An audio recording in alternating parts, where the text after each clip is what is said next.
mga mommies, kailan nga ba ang due date ng contribution ng SSS for maternity benefits purposes? So, I'll be using ssmaternitybbenefitscalculator.com para mas ma-visualize nyo yung gagawin natin.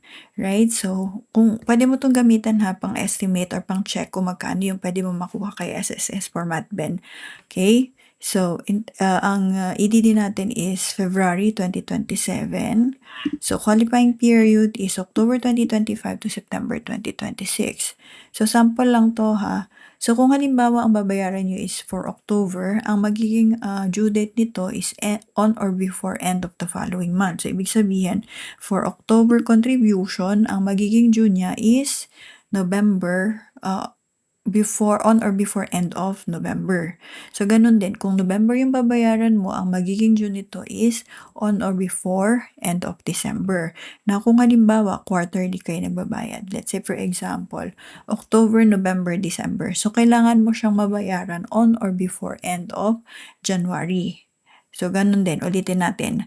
Kung babayaran nyo siya ng monthly, for example, January, ang magiging due date nito is on or before end of February.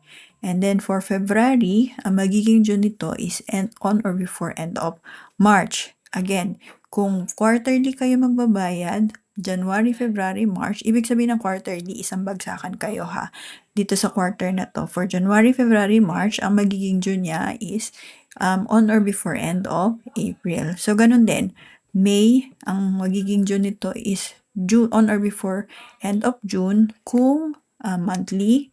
And then for June, on or before July, ang magiging June ito. And then for July contribution, ang magiging due date nito is on or before end of August.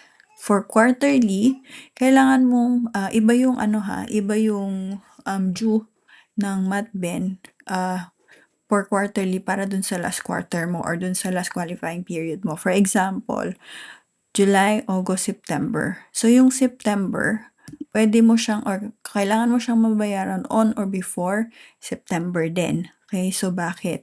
Kasi pag binayaran mo yan ng